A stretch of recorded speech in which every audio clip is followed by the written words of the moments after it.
Hey guys, welcome to pep coding. So इस video में हम डिस्कस करेंगे एरेज एंड स्ट्रिंग सीरीज का एक नया क्वेश्चन, जो कि हमारा the kth lexicographically string of all happy strings of length n। तो इस क्वेश्चन में क्या है, हमें दो इंटीजर्स दिए होंगे, एक n दिया होगा, एक k दिया होगा, और हमें क्या करना है।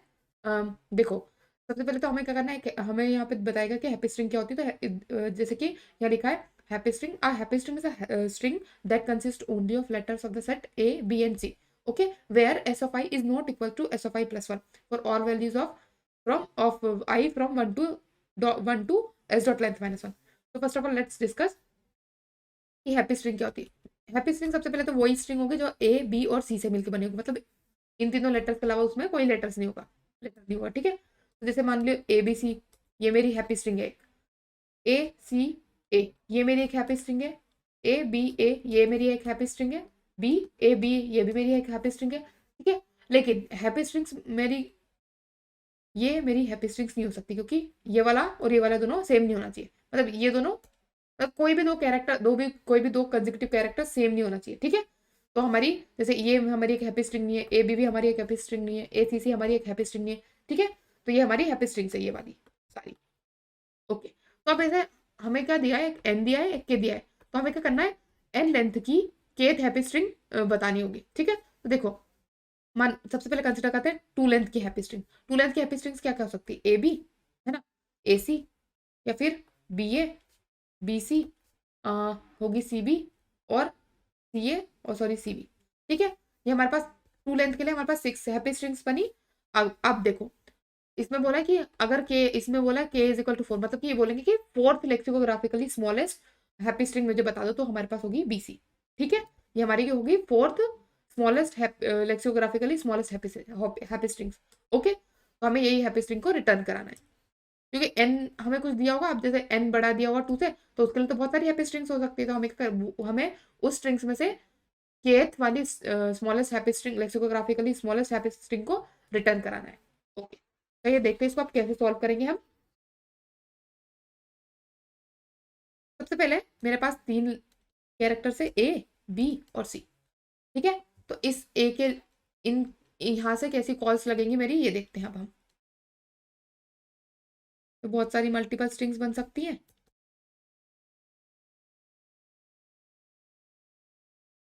देखो, अब ए से स्टार्ट होने वाली स्ट्रिंग, बी से स्टार्ट होने वाली स्ट्रिंग, सी से स्टार्ट होने वाली स्ट्रिंग, ठीक है। यहाँ पे मेरे पास थी 3 चॉइसेस। ए से स्टार्ट होने वाले एक ही स्ट्रिंग हो गई, और बी से, और एक सी से। तो ये हो गई एन इज इक्वल टू 1, मतलब कि 1 लेंथ की हैप्पी स्ट्रिंग्स, ठीक है। अब देखो, यहाँ पे भी हमारे पास 3 चॉइसेस हो गई, क्योंकि किसी भी हैप्पी स्ट्रिंग में ए बी और सी हो सकता है ना।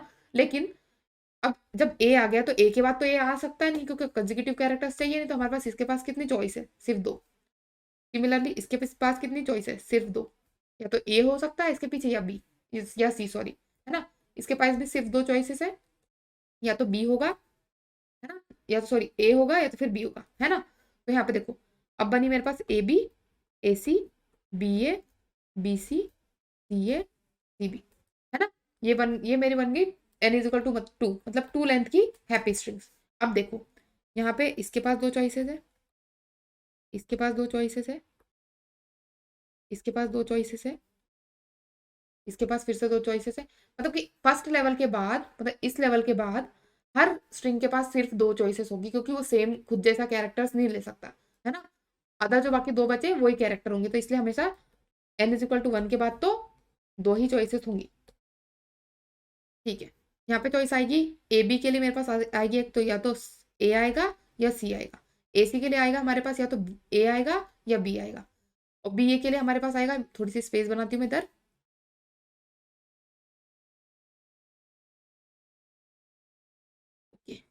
ए, है ना, ए सी के लिए, ए सी के लिए हमारे पास 2 ही चॉइसेस है, एक तो या तो ए आ सकता है या फिर बी। ए आएगा तो हमारे, है ना, यहाँ पे एक चॉइसेस है, तो यहाँ पे स्ट्रिंग बनेगी ए बी ए, ए बी सी। यहाँ पे ए सी ए सी बी। यहाँ पे भी 2 चॉइसेस है, या तो बी आएगा या फिर सी, बी सी। तो बी ए सी। यहाँ पे भी ए आएगा या तो फिर बी आएगा, है ना। तो बी सी ए या फिर बी सी बी। यहाँ पे हमारे पास आएगा या तो, let me just erase this, ये वाली कॉल, फिर से स्पेस करके यहाँ लिखते हैं सी ए। ओके, इसके पास फिर से दो चॉइसेस है, या तो बी आएगा या फिर सी आएगा, तो सी ए बी या फिर सी ए सी, है ना। यहाँ पे भी दो चॉइसेस है, या तो ए आएगा या फिर सी आएगा, तो सी बी ए या फिर सी बी सी। ठीक है। और क्योंकि ये सारी स्ट्रिंग सॉर्टेड है, देखो क्योंकि सबसे पहले ए की कॉल लग रही है, फिर बी की कॉल लग रही है, फिर सी की, है ना, तो आंसर तो हमारे सॉर्टेड आएंगे। फिर उस ए के बाद बी की लग रही है या फिर सी की लग रही है ना, फिर उसके बाद ये फिर से ए से स्टार्ट हो रही है, फिर सी से, मतलब कि हमारे आंसर तो सॉर्टेड आएंगे। अब हमें मान लो n इज इक्वल टू 3 और k इज इक्वल टू 7 के लिए आंसर निकालना है। ठीक है, तो ये हमारी सारी होगी इन 3 लेंथ की लेक्सिकोग्राफिकली स्मॉल स्ट्रिंग। तो यहाँ पे ये वाला हमारा आंसर होगा, जो कि होगा हमारा BC है। ठीक है। अब अब हम करते हैं इसको सॉल्व करने की बात। तो देखो, जब हम इसको सॉल्व करने की बात करेंगे तो हमें पता करना होगा कि हमारा ये जो आंसर है k इज इक्वल टू 7 कौन से वाले पार्ट में लाई करेगा, क्योंकि देखो ये चार चार पार्ट में डिवाइडेड है। ये आंसर था BABC, है ना, चार चार पार्ट में डिवाइडेड है ये। तो हमें देखना है कि या तो ये फर्स्ट पार्ट में लाई कर रहा है, सेकंड में या थर्ड में, या फिर इसको बोल सकते हैं तो जीरो में लाई कर रहा है, या फर्स्ट में लाई कर रहा है, सेकंड में, है ना। तो हमें कैसा पता चलेगा अब ये, तो इसके लिए सबसे पहले देखेंगे हम कि इस लेवल पे कितनी हमारे पास सब स्ट्रिंग कितनी स्ट्रिंग्स बनने वाली है, 0 1 2। ठीक है, तो देखो n मेरे पास 3 है, n है 3, तो n इज इक्वल टू 3 है, तो यहाँ पे देखो n इज इक्वल टू, यहाँ तो 3 बनी थी सबसे पहले, n इज इक्वल टू 1 के लिए 3 आंसर था, फिर 2 से इंक्रीज हो क्योंकि सबके पास दो दो चॉइसेस थी, फिर से यहाँ पे भी 2 से इंक्रीज होगी, तो 3 इंटू 2 इंटू 2, यहाँ पे 12 होगी, यहाँ 6 थी, यहाँ पे 3 थी, है ना। अब देखो यहाँ पे मतलब मेरी आई हम ये तो निकाल लेंगे टोटल कितनी है 12। अब 12 मेरे पास स्ट्रिंग है, वो है हो रही है 4 4 पार्ट में डिवाइड। 4 4 पार्ट में कैसे, देखो पूरी टोटल 12 थी, लेटर्स थे 3 हमारे पास, है ना। 12 के लिए 3 की कॉल लग रही थी, 3 लेटर्स थे हमारे पास अवेलेबल, 4, तो एक एक का पार्ट कितना बनेगा 4 4 का, है ना। 12 यहाँ पे आए, 3 लेटर्स थे इनिशियली, तो यहाँ पे आके पार्ट कितने कितने के डिवाइड हुए 4 4 के, है ना। और अगर जैसे इस पार्ट पे होते, यहाँ पे टोटल थी 6 कितने लेटर्स थे 3, कितने कितने के पार्ट में डिवाइड हुआ 2 2 के पार्ट में। ठीक है, तो हमने निकाल लिया अब ये कितने कितने के पार्ट बन रहे हैं। अब 4 का एक 0th पार्ट बन रहा है, 4 का 1 पार्ट बन रहा है, 4 का 2। अब हमने देखना है कि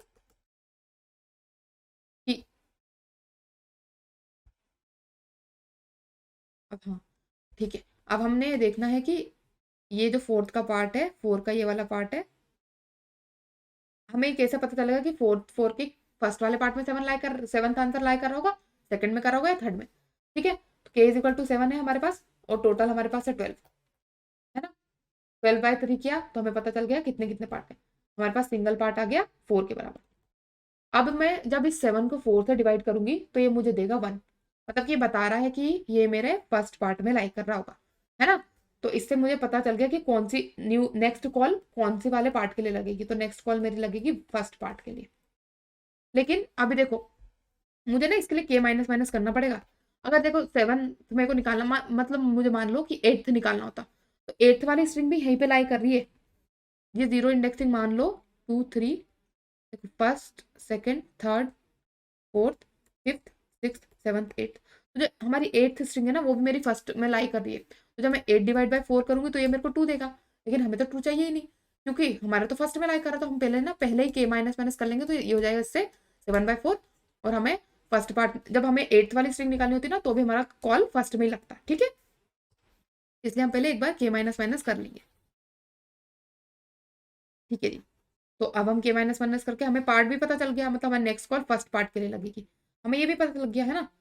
ठीक है, अब तो हमें सबसे पहले हर बार क्या करना है, हर बार तो हम एक बार सिंगल पार्ट निकालेंगे, इस वाले लेवल के लिए सिंगल पार्ट 2 निकलेगा, इस वाले लेवल के लिए सिंगल पार्ट 4 निकलेगा, इस वाले लेवल के लिए सिंगल पार्ट 1 ही निकलेगा, तो है ना।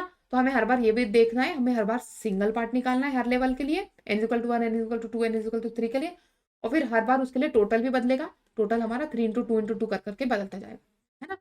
ठीक है, जैसे मान लो यहाँ पे मेरा सिंगल टोटल पार्ट था 12, अगर मैं इसको 4 से डिवाइड करूंगी तो ये मुझे देगा 3, total divide by single part, है ना। टोटल को सिंगल सॉरी डिवाइड थोड़ी ना करेंगे, हम अपडेट करेंगे, सिर्फ अपडेट, टोटल को हम सिर्फ अपडेट करने वाले हैं इधर। ठीक है, अब देखो नेक्स्ट कॉल का हमें पता लग गया कि हमारी कॉल पहले तो फर्स्ट की आएगी, मतलब फर्स्ट वाली लगेगी, फर्स्ट वाली मतलब कि बी के लिए। ए रिप्रेजेंट कर रहा है 0, बी रिप्रेजेंट कर रहा है 1, सी रिप्रेजेंट कर रहा है 2। अब यहाँ पे एक चीज देखो, अगर यहाँ पे ए बी सी है, अगर मेरी एक मैंने रखी प्रीवियस कॉल, प्रीवियस कॉल अगर मेरी -1 के बराबर है और मेरा ए यहाँ है, मतलब कि मैं 1 की कॉल लगानी है, ठीक है, मान लो 0 0 की कॉल लगानी है, अगर मेरा प्रीवियस -1 1 है, तो हम हमारी नेक्स्ट कॉल को हम मान लेंगे 1 बन जाएगा। हमारी नेक्स्ट कॉल मतलब मान लिया हमने ए की कॉल लगा दी। लेकिन अगर मेरा प्रीवियस 0 के बराबर है, मतलब कि ए की लग चुकी है, अब हमने बी की लगानी है ना। न्यू कॉल मेरा आया 1 और मेरा प्रीवियस है 0 के बराबर, है ना, तो हम इस पे नहीं जाएंगे, हम जाएंगे बी पे। तो हमारी न्यू कॉल अब काय की लगेगी, बी की, तो न्यू कॉल हो गई मेरी 1 के बराबर, ठीक है। अगर बी का एग्जीक्यूट हो चुका होगा, मतलब मेरा प्रीवियस 1 के बराबर हो गया, तो हम किसकी कॉल लगा देंगे, सी की, मतलब कि 2 के लिए, ठीक है, ओके। तो हम जैसे बी की कॉल लगाएंगे तो प्रीवियस में डाल देंगे 1 और बी की कॉल लग जाएगी। अगर सी की कॉल लगाएंगे तो प्रीवियस में डाल देंगे 2, ठीक है, ओके। ठीक है, तो इसका कोड लिखना स्टार्ट करते हैं। सबसे पहले तो हम n = 3 के लिए टोटल कितना होगा ये निकालते हैं। टोटल इनिशियली होगा हमारा 3 के बराबर, क्योंकि फर्स्ट लेवल पे n = 1 के लिए हमें पता है कि हमारे पास 3 ऐसी स्ट्रिंग आएगी। तो अब हम यहाँ पे कैलकुलेट करेंगे for int i = 1, i<n i++। अब n = 3 है, तो हमें टोटल कितनी बार कैलकुलेट करना है, 2 टाइम्स, क्योंकि फर्स्ट टाइम टीओटी टोटल = 3 तो हमने कैलकुलेट कर ही लिया। तो 2 बार और करेंगे, हर बार 2 से इंक्रीज होगा, इनिशियली 3 के लिए, बाकी उसके बाद हर बार 2 से इंक्रीज होगा। तो टीओटी = 2। अब एक केस यहाँ पे ये भी हो सकता है हमारा, एक क्या होगा कि अगर कभी मेरा के जो है वो छोटा होगा मेरा, सॉरी के जो है मेरा बड़ा होगा टोटल से। अब यहाँ पे देख लो मेरे पास 12 ही स्ट्रिंग्स है, और अगर मुझे किसी ने बोल दिया कि 3 लेंथ की हैप्पी स्ट्रिंग दे दो, 13th वाली, 13th हैप्पी स्ट्रिंग दे दो, मतलब के = 13 दे दिया, तो ये तो पॉसिबल है नहीं, क्योंकि है ही हमारे पास 12 स्ट्रिंग, तो हम 13th वाली तो दे नहीं सकते। तो जब भी ऐसा केस होगा ना कि हमारा के ग्रेटर देन टोटल टोटल होगा, तो हम क्या करेंगे, एम्प्टी स्ट्रिंग रिटर्न करा देंगे। इफ के is greater than total, return empty string, return empty string, okay, ठीक है। अब ये हो गया हमारे पास केस। अब हम चलाएंगे वाइल लूप जब तक कि हमारा n 0 के बराबर नहीं हो जाता।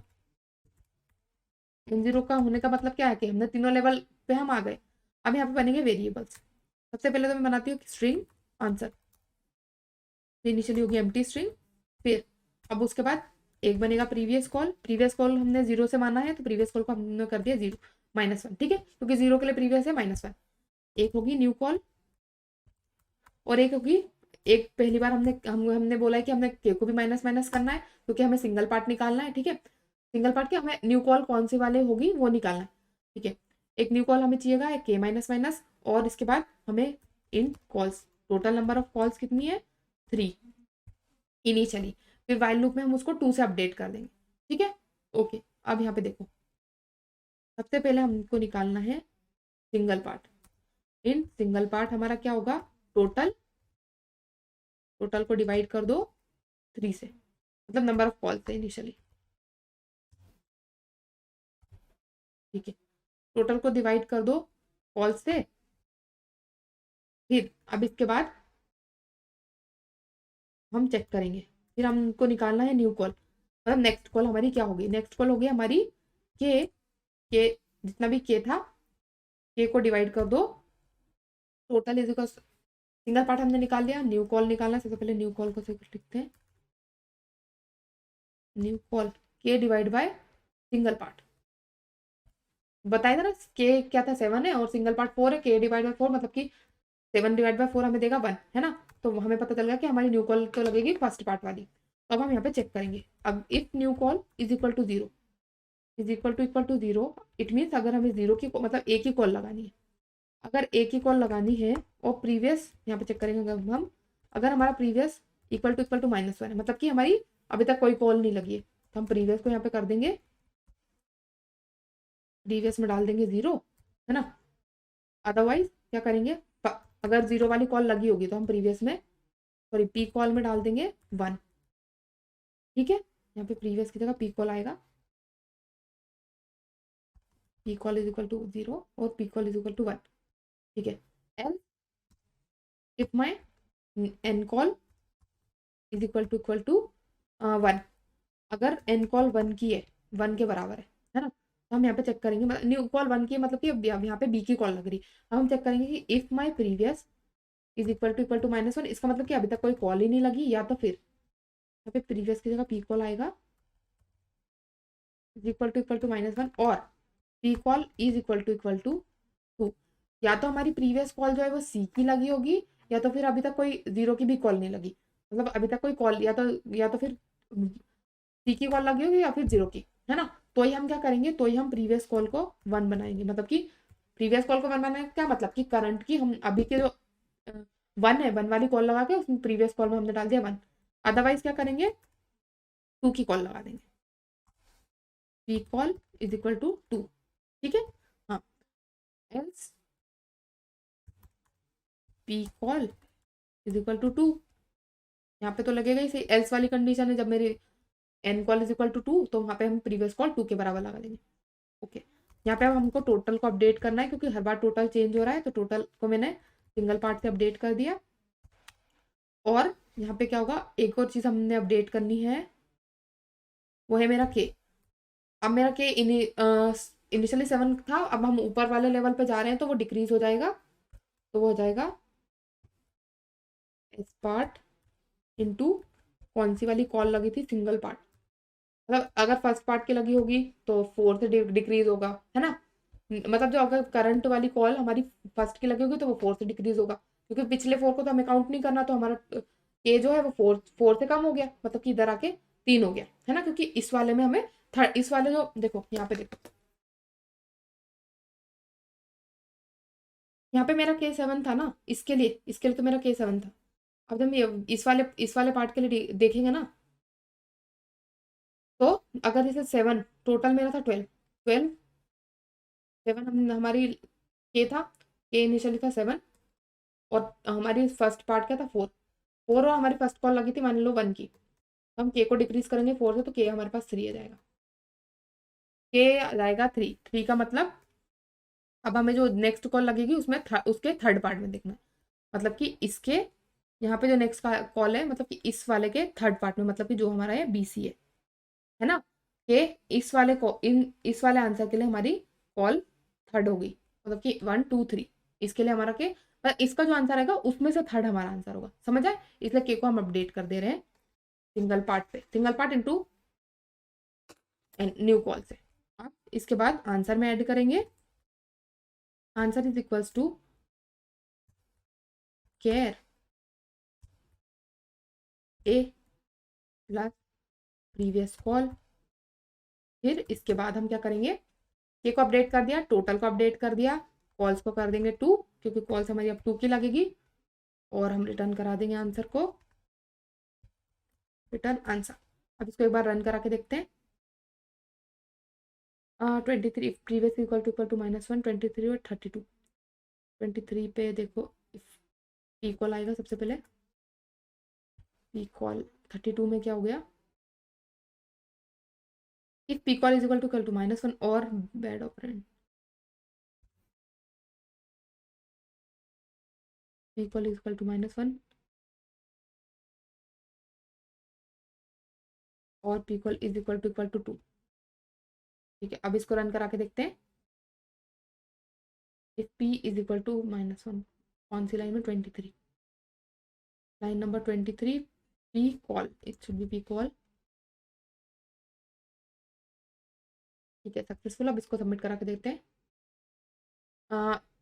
3 टेस्ट केस फेल हो रहे हैं, कुछ कुछ गड़बड़ है यहाँ पे, मैंने कुछ अपडेट नहीं किया, कॉल्स को 2 से अपडेट किया, के को x part dot into N call से अपडेट किया है, और आंसर प्लस इक्वल टू आएगा, आंसर प्लस, आंसर में ऐड कर रहे हैं ना हम।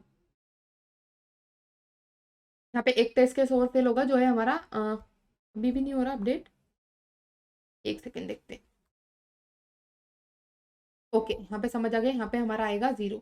यहाँ पे मैंने -1 लिखा था, तो इसको काट के हमने करना है 0, क्योंकि हमने चेक करना है कि अगर न्यू कॉल 0 की लग रही है, और अगर हमारी प्रीवियस कॉल भी 0 के बराबर है, तो हमें क्या करना है, हम करंट का हम 1 की कॉल लगाएंगे और प्रीवियस कॉल को 1 कर देंगे, है ना। अदरवाइज प्रीवियस कॉल को 0 ही रखेंगे, मतलब कि 0 की कॉल लगाएंगे। ठीक है, अब हम इसको सबमिट करेंगे। और लेकिन यहाँ पे एक और टेस्ट केस भी फेल होगा, वो हमारा ये है कि देखो यहाँ पे ये हो रहा है कि यहाँ पे 2,7 में दे रही हूँ, तो हमारा एम्प्टी स्ट्रिंग आना चाहिए, लेकिन हमारा जो कंसोल है ना वो अभी एम्प्टी स्ट्रिंग हैंडल नहीं कर पा रहा, इसलिए सिर्फ ये वाला टेस्ट केस फेल होगा। हमारा कोड बिल्कुल सही है, ठीक है। तो जब तक आप ये इस पार्ट तक आएंगे तब तक हमारा जो क्वेश्चन है वो अच्छी तरीके से अपडेट हो चुका होगा, तो आप इसको अच्छी तरीके से सॉल्व कर पाओगे। Okay, so I hope I was able to make it clear to you guys. I hope you like this video, and if you like this video, please like, share and comment, and thanks for watching.